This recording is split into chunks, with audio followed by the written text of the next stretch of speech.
சித்தாவை வந்து ஆதரிக்குது. முன்னோர்கள் சொன்னதெல்லாம் வந்து முட்டாள்தனம் இல்லை. இவ்வளோ மாத்திரை மருந்துகள் அள்ளி அள்ளி கொடுக்குறாங்க. நான் பார்க்கும்போது கவனிக்கும்போது இது என்ன காரணம்? ஏன் இந்த விமர்சனம் இருக்கு? இப்போ சித்த மருத்துவத்தை பொறுத்தளவுக்கு பாதரசத்தை தான் அவங்க குடுவையில் வச்சிருந்தாங்க. பாதரசம் தான் சாப்பிட்டாங்க. இப்போ சைனைடு கிடையாது. சைனைடு கிடையாது. மொத்தமாக மூளை நரம்புகள் வடநாட்டில் இருக்கோ இதர நாடுகளையோ நீங்கள் கொடிவில் வேற கிடையாது. குடுங்கினோடனே கை வீங்கிரும், அப்படியே மெல்ட் ஆகும். இரும்பே மெல்ட் ஆகும். அப்படியே வளைக்கலாம். பொதுவாக சேங்கோட்டைன்றதான் அது பொதுவாக மேற்கு தொடர்ச்சி மலைகளில் தான் கிடைக்கும். அந்த பூக்கும் போல வந்து சில விலங்குகள் வந்து கருவுறும், சில விலங்குகள் வந்து ஓடிடும். தொழுநோயாளிகள்லாம் அந்த வாசனை பிடிக்க வைப்போம். வணக்கம் சார். வணக்கம் வணக்கம் வணக்கம். நீங்கள் வந்து ஆண்டிப்பட்டி பகுதியை சேர்ந்தவர், வழி வழியாக வைத்தியம் பார்க்குறவர், சித்த மருத்துவம் நாட்டு வைத்தியம்னு சொல்லலாம். அது மாதிரி இப்போ ஏகப்பட்ட வைத்தியங்கள் இங்கே இருக்குது. நீங்கள் பார்க்குறது சித்த வைத்தியம், இல்லை அந்த பண்டும்னு சொல்கிறாங்க, அந்த மாதிரி வழி வழியாக வந்து பண்ணுறீங்க. ஆனால் இங்கே வந்து ஆயுர்வேதம் இருக்குது, யுனானி இருக்குது, ஹோமியோபதி இருக்குது, அலோபதி இருக்குன்னு நிறைய இருக்குது. பட் இதில் இருக்கும்போது இந்த மோதல் எங்கே வருதுன்னா, சித்தாவுக்கும் அலோபதிக்கு இடையில தான் அதிக மோதல் வருது. சித்தாவை அதிகமாக விமர்சிக்கிறாங்க. சித்தாவில் வந்து நிறைய மெட்டல் சேர்க்குறாங்க, அந்த மருந்தை சாப்பிட்டா கிட்னி ஃபெயிலியர் ஆகுது, கல்லீரலை பாதிக்குது, நிறைய பேர் வந்து திருப்பி என்கிட்ட தான் வராங்கன்னு அலோபதி டாக்டர் சொல்கிறாங்க. அதே சமயம் இன்னொரு கூட்டம் வந்து சித்தாவை வந்து ஆதரிக்குது. முன்னோர்கள் சொன்னதெல்லாம் வந்து முட்டாள்தனம் இல்லை, நாங்கள் தமிழண்டா அப்படின்னு அந்த மாதிரி ஒரு கூட்டமும் இருக்குது. கண்மூடித்தனமாக ஆதரிக்கிறாங்களா என்னன்னு எனக்கு சொல்ல தெரியல. பட் சித்தா மீதான விமர்சனம் அதில் எனக்கும் கூட கொஞ்சம் எதிர்ப்பு. ஏன்னா அவ்வளோ மாத்திரை மருந்துகள் அள்ளி அள்ளி கொடுக்குறாங்க. நான் பார்க்கும்போது கவனிக்கும்போது இது என்ன காரணம்? ஏன் இந்த விமர்சனம் இருக்குது? இப்போ சித்த மருத்துவத்தை பொறுத்தளவுக்கு தாது அதைத்தான் அவங்க மெட்டல் அப்படின்ற தாது தான். எங்களை பொறுத்தளவுக்கு தாது விருத்தி. மெட்டல் இல்லாமல் சித்த வைத்தியமே கிடையாது. வேறு எந்த மருத்துவத்திலையும் மெட்டல் தாதுன்னு சொல்லக்கூடிய பொருள்கள் பொதுவாக பழைய சீன தேசம், இன்றைக்கி அது சீன தேசம் பிரிஞ்சு அரபுல நிறைய நாடுகள், நீங்கள் பாகிஸ்தான்லேருந்து அந்த பக்கம் அப்படியே அந்த மலை ஏறி அந்த பக்கம் போகிறது, இல்லைன்னா இந்த பாலைவனத்தை ஒட்டி இப்படி போகிறது. இதில் போய் துவங்கும் போலே இந்த தாது பொருள்களுக்கானது அங்கே மட்டும்தான் கிடைக்கும். அங்கே மட்டும்தான் இன்று வரை கிடைக்கிறது. அது அப்படியே சீனத்து வரைக்கும் வருது. இந்த பக்கம் திபெத்து பகுதிகளில் வரைக்கும் அந்த தாது இருக்குது. அது கந்தகம். பொதுவாக எல்லா மருந்துலையும் சேரக்கூடியது கந்தகம், தாளகம், இதுபோக மனோசீலை, முக்கியமானது ரசம், பாதரசம் சொல்லக்கூடிய பாதரசம். நிறைய 13 வகையான கொடிய, இது பூராமே கொடிய நஞ்சு தான், எதுவும் சாதாரணம் இல்லை. இதை நேரடியாக யாரும் கொடுக்க போகிறதில்ல. சைனைடுன்றது சாதாரண கூட்டு கலவை, அது ஒரு மருந்து அல்ல. சைனைடுன்றது ஒரு கூட்டு.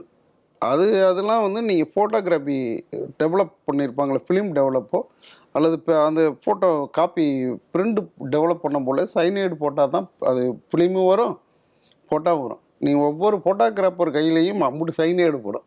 அது என்ன கழுவுனாலும் நகத்துக்கு கீழே இருக்கும். அது ஒரு 2 மணி நேரம் இருக்கும். ரொம்ப பயன்படுத்தியிருந்தானா கை கொஞ்சம் வீங்கிரும். அவன் பூரா செத்து போயிருப்பான். சைனைடு சாகிற பண்டம் இல்லை, ஏதோ சிறிதளவு ஒரு நஞ்சை வந்து இருக்குமே ஒழிய கொடிய நஞ்சல்ல. ஆனால் அவங்க அதை மிக்ஸ் பண்ணி பண்ணுறது இல்லை. அது பாதரசத்தை தான் அவங்க குடுவையில் வச்சிருந்தாங்க. பாதரசம் தான் சாப்பிட்டாங்க. இப்போ சைனைடு கிடையாது. அது இவங்களுக்கு சொல்ல தெரியல. பத்திரிகைகள் பொது ஜனத்துக்கு மக்களுக்கு வந்து எளிதாக புது செய்தி. ஆமாம், இதுக்காக தான் அவன் சைனைடு சாப்பிட்டான்னு சொல்லுவாங்க. சென்ட்ரல் நர்வஸ் சிஸ்டம் சொல்கிறாங்களே, மொத்தமாக மூளை நரம்புகள் அப்படியே நிப்பாட்டி. அதை நீங்கள் வந்து சித்த வைத்தியத்தில் பயன்படுத்துறீங்க, அது பாதிப்பை உண்டாக்காதா? இல்லை, அது அப்படியே தின்னாதானே சார். நீங்கள் அது விட்டுருங்க, அது ரா மெட்டீரியல். ஓகே, அது மருந்து இல்லை, அது பூரா வெடி மருந்து. முதல்ல தெரியுது. நீங்கள் 16ஆம் நூற்றாண்டு இறுதி வரை இவையெல்லாம் வந்து எக்ஸ்ப்ளோசிவ் இது சித்த மருத்துவம். நீங்கள் 16, 17 காலத்தில் இது பூரா எக்ஸ்ப்ளோசிவ் மெட்டீரியல். நீங்கள் உங்கள் வரலாறு நீங்கள் இங்கிட்ட இருந்து பார்க்குறீங்க. வெடிபொருளாக மாறுது. எக்ஸ்ப்ளோசிவ் கண்டுபிடிக்கிறான், இதுலேருந்து எக்ஸ்ப்ளோசிவ் கண்டுபிடிக்கிறான். அது வரைக்கும் சித்த மருத்துவம், இப்போ எக்ஸ்ப்ளோசிவ். நீங்கள் ஏன் வந்து மெட்டல்ன்ற வார்த்தை, நீ எக்ஸ்ப்ளோசிவ்னு சொல்கிற அளவுக்கு உனக்கு அறிவு இல்லை. நான் இப்படி தான் உங்களுக்கு திருப்பி சொல்லணும். உனக்கு எவ்வளோ உன்னுடைய கல்வி அறிவோ இல்லை ஒன்று தேடுதலோ அகலமாக இல்லை. அது ஏன் வெடிபொருள்னு சொல்ல? கந்தகம் இல்லாத வெடிபொருள் இல்லை. நீங்கள் இப்போ நியூக்ளியர் பாம்போ இல்லை ஹைட்ரஜன் பாம்புன்ற இது இல்லாமல் இன்றைக்கி வச்சுருக்க ஒரு துப்பாக்கிகள் இருக்குல்ல, நீங்கள் சாலைகளில் இருக்கக்கூடிய காவல்காரங்களோ இராணுவத்துக்காரங்களோ துப்பாக்கியில் இந்த இந்த நான் சொல்கிறக்கூடிய பொருள்கள் இருக்குல்ல, இதுதான் ரா மெட்டீரியல். இந்த ரா மெட்டீரியல் தான் இன்னைக்கு வரைக்கும் குண்டு செய்கிறான். அது குண்டுன்னா குண்டு ஈயத்தில் தான் இருக்கும். ஈயமும் எங்களுக்கு பயன்படுத்துகிறது தான். ஈய குண்டு இருக்கும். அது அந்த அந்த இப்போ தீ பிடிக்கணும்ல, தீ பிடிச்சி அந்த விசை இந்த அமுக்கின டிக்கர் அந்த விசையை அமுக்கணுன்னே தீ பிடிச்சி அதை தள்ளும்ல. இது முழுக்கவே ரசம் கலந்துருக்கும், கந்தகம் கலந்துருக்கும், மனோசோலை கலந்துருக்கும், தாளகம் கலந்துருக்கும். அப்போ இதை இந்த அளவுக்கு உனக்கு அறிவு இல்லைன்னா இப்படி எப்படி நீ விமர்சனம் பண்ணுற? நீ சொல்கிறதுன்னு இன்னும் ஹையஸ்ட்டாக சொல்லலாமே. என்ன குறை சொல்கிறவன் வெடி குண்டை கொடுக்குறான்ப்பா அப்படி சொல்லலாம். நீங்கள் என்ன மெட்டல் பாதிப்பு இல்லை, வெட்டி கொண்டே கொடுக்குறாருல சொல்லணும் இல்லை. அப்போ இந்த பொருள்களை எல்லாம் சித்த மருத்துவத்தில் இதை பயன்படுத்துகிறாங்க. அலோபதியில் இது இருக்கா? அலோபதியிலே பயன்படுத்த நீங்கள் கந்தகம் இல்லாத மருந்து இல்லையா சார்? நீங்கள் கந்தகத்துக்கு சல்ஃபர் தானே, நீங்கள் சல்ஃபர், சல்ஃபோனைன், சல்ஃபர் அப்படியே பார்த்தீங்கன்னா ஒரு மருந்து. ஒரு உதாரணத்துக்கு நீங்கள் சல்ஃபர் நீங்கள் மேலே பூச்சிக்கு மருந்துகளை காய பூச்சிக்கு இருக்க அத்தனை மருந்தும் நீங்கள் இப்போ சல்ஃபர் இல்லாத மருந்தே கிடையாது. அப்புறம் எப்படி நீங்கள் எங்களை வந்து பயன்படுத்துறீங்க? அவங்க தரப்பில் பயன்படுத்த முடியாத ஒரே ஒரு பொருள் ரசம் மட்டும்தான். எங்கள் இதில் பாதரசம் ரசம் தான் சொல்லுவோம். அது அரசம் தான் எழுதியிருப்பான்.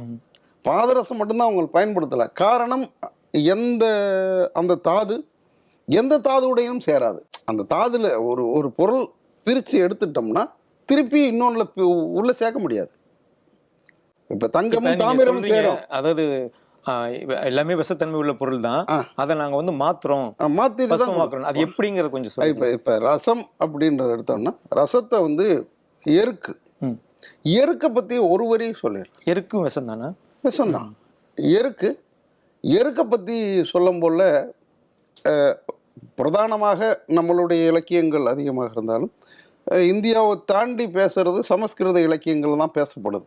ஏன்னா அப்படி தான் கொண்டு போய் சேர்த்துருக்காங்க அவங்க. அந்த வேதங்கள் சொல்லுங்களே ரிக், இந்த வேதங்களில் மனிதன் தோன்றிய போது, பூமி தோன்றிய போது தோன்றிய விலங்கு உயிரினங்கள் இருக்குல்ல, எருக்கும் ஒன்று. அதனால தான் எருக்கு அவங்க இதில் வந்து செரிமோனியல் அந்த அவங்க பண்பாட்டு சடங்குகளில் இறுதி சடங்கு இருக்கும். எல்லாத்துலேயும் இருக்கும். அது மக்கள்கிட்ட இருக்கும். மாலை தான் போடும். அது எல்லா வகையிலும் அவங்க செரிமோனியல்ல இருக்கும். குடும்ப செரிமோனியல்ல நம்ம இதில் வந்து எருக்க வச்சு தள்ளிடுறான். 7 எருக்க வச்சு தள்ளிட்டான். அவங்க குடும்ப உறவுகளை தள்ளுறதுல இருந்து அந்த அந்த அந்த அளவுக்கு அது எருக்கு வந்து இவங்களுக்கு ஆகாது இல்லை. அந்த உறவை முடிச்சு கொள்வதற்குன்றது. அப்போ எருக்கம் பால் உள்ள ஊற போடுறோம் ஒரு 5 நாள், அதுலேயே கொஞ்சம் செத்துரும். அதுக்கடுத்து வந்து நம்ம சித்திர மூலம்னு சொல்லுவோம். அது சமஸ்கிருதம் சொல்லுவோம். கொடிவிலி வேறு அந்த ஊரில் இல்லை. ஆனால் எப்படி சமஸ்கிருதத்தில் வந்துச்சுன்னா, இப்போ சமஸ்கிருதத்தில் எழுதும் பொழுது அவர்கள் தெரிந்த மொழியில் எழுதியிருக்காங்க. இப்போ நீங்கள் வடநாட்டில் இருக்கோ இதர நாடுகள்லையோ நீங்கள் கொடிவிலி வேறே கிடையாது. இந்த மண்டலம் மட்டும்தான் இருக்கு. கொடிவெள்ளி வேருங்கிறது ஒரு வேறு. அது ஒரு வேறு காட்டுப்பகுதியில் இல்லை, காடு. அது எளிய ஏதாவது சொன்னாச்சு.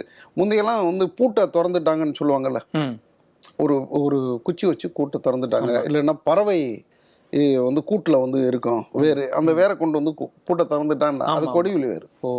அந்த கொடிவிலி வேரோட தன்மை என்னன்னா, அந்த கொஞ்சம் வேரை எடுத்து புளிஞ்சோன்னா 1 சொட்டு 2 சொட்டு வரும். இரும்பவே நீங்கள் பார்க்கலாம். பார்த்தீங்கன்னா கொஞ்சம் அப்படியே மெல்ட் ஆகும். இரும்பே மெல்ட் அப்படியே வளைக்கலாம். ஒடிஞ்செல்லாம் போய் அப்படிலாம் கிடையாது. அப்போ அந்த பூட்டினுடைய ஓட்டக்குள்ள உடம்போல திறக்கிறது எளிதாகிடும். அப்புறம் உடஞ்சு ரெண்டாலாம் இவங்க காட்டுற சினிமாவில் காட்டுறது மாதிரியெல்லாம் அப்படியெல்லாம் வராது. அது எளிதுப்படுத்துறதுக்கு தான். அப்போ அந்த தன்மை இருக்கு. அந்த தன்மை இன்னைக்கு இருக்கு. நீ கை பிடுங்கினோடனே கை வீங்கிரும். நம்மளுக்கே வேற எடுத்துட்டோம்னா கை கொஞ்சம் ஒன்றும் நடந்துடாது, திம்முன்னு ஆயிடும். முதலே தெரிஞ்சு அந்த வேற கொண்டு வாங்கன்னு சொல்லியிருக்கலாம், பார்த்துருக்கலாம். இப்போ எளிதாக கிடைக்கிற மட்டும் தான் சார். அது பெருசாக இல்லை. நீங்கள் இதெல்லாம் சிலதுக்கெல்லாம் பெருசாக பொய் சொல்லலை. கூகுளில் வச்சுருக்காங்க. அது ஏற்றுறதான் பெரிதாக பொய் சொல்லலை. அது வெள்ளை கொடிவிலி, சிவப்பு கொடிவிலின்னு இருக்கும். பொதுவாக வெள்ளை கொடிவிலி தான் பயன்படும். இந்த கொடிவிலி வேறு சாரில் வந்து கஷாயமாக அரைக்கிறோம், இல்லைன்னா சாராக அரைப்போம். சாராக அரைக்கும் போல் கொஞ்சம் அனுபவம் வாய்ந்தவர்கள் அரைக்கணும் போல் கை காலில் பட்டுச்சுன்னா பொத்துரும். அதுக்காக நம்ம அரைச்சி அனுபவப்பட்டிருப்போம்ல அந்த கல்வத்தில். அப்போ அதனால நாங்கள் நேரடியாகவே பயன்படுத்துவோம். சில கஷாயமாக வச்சு பண்ணுவாங்க. அதனால் 4-5 தடவை பண்ணணும். இதில் இந்த நீங்கள் ரசம் வந்து த்ரெட்டாக இருக்கும். ஒன்னோட ஒன்று சேர்த்துக்கிறோம். அது உடையாது. நீங்கள் இதில் எருக்களம் பாலில் போன போல கொஞ்சம் அதுக்கான தன்மையை விட்டுருக்கும். இதில் போன போல் ஒரு 60 விழுக்காடு வந்து காண போயிடும். மினுமினுப்பு மட்டும்தான் இருக்கும். லேசாக மினுமினுக்கும். அதுக்கடுத்து வந்து சேராங்கொட்டைன்னு சொல்லுவாங்க. அதை பொதுவாக சேங்கொட்டைன்றதான் அது பொதுவாக மேற்கு தொடர்ச்சி மலைகளில் தான் கிடைக்கும். அந்த பூ பூக்கும் போல வந்து சில விலங்குகள் வந்து கருவுறும், சில விலங்குகள் வந்து ஓடிடும். இப்போ மான், முயல் போன்றதெல்லாம் அது பூ பூக்கிற காலம் இருக்குல்ல, இந்த இதை சித்திரை கடைசி வைகாசி துவக்கம் ஆணி வரைக்கும் பூ எடுக்கும். பூக்கும். அந்த வாசனம் நம்மளுக்கே பட்டுச்சுன்னா அரிப்பு ஏற்படும் அதனுடைய வாசனை பட்டால். சில அந்த நோயாளிகள் குற்றம் வெண்புள்ளின்னு சொல்லக்கூடியவங்க, இல்லைன்னா அந்த தொழுநோயாளிகள்லாம் அந்த வாசனை பிடிக்க வைப்போம். முந்தி இது ஒரு பெருசாக அரசு வந்த பின்னால் அது பிடிச்சா கொஞ்சம் கட்டுப்படுவோம், அந்த ஊன் வடிகிறது நிற்குன்றதுக்காக அந்த அந்த நஞ்சு போய் சேரட்டுன்றதுக்காக பண்ணுவாங்க. அந்த அந்த தண்ணியில் போய் குளிக்கிறது, அந்த வாசனை பிடிக்குன்னா 2 மாதம் அங்கே. அதுக்கு தான் அந்த சித்தர்கள் பூரா மலையொட்டி இருந்தான்.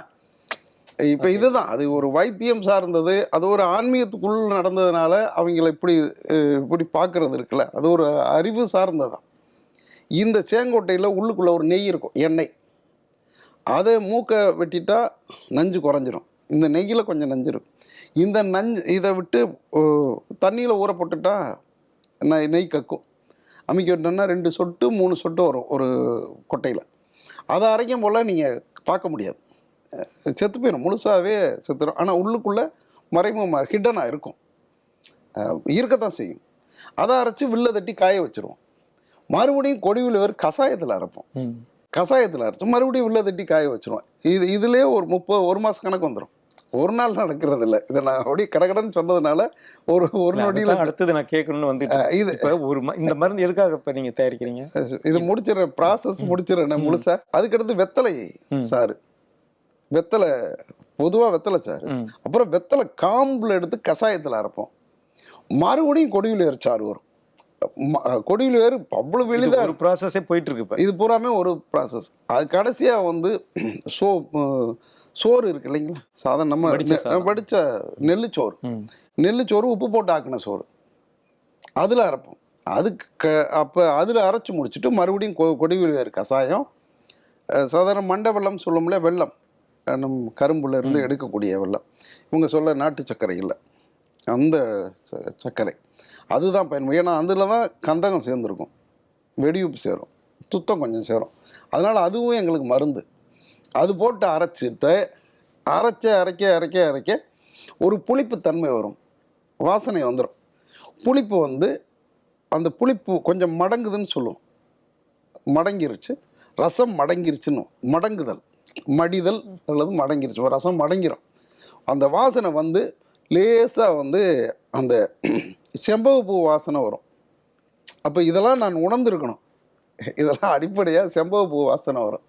இல்லைன்னா நம்ம ஊரில் தக்காளி பூ இருக்கு இல்லைங்களா, தக்காளி பூனுடைய வாசனை வரும். இந்த வாசனை வந்துருச்சு, நாட்டு தக்காளி, பழைய தக்காளி, அதுவும் வடக்குல இருந்து வந்ததான். பொதுவாக தக்காளி நம்ம பண்டம் இல்லை, மராட்டிய மன்னர்கள் அவர்களால் வந்த புண்ணியம்தான். அந்த தக்காளி பூ வாசனை வரும்.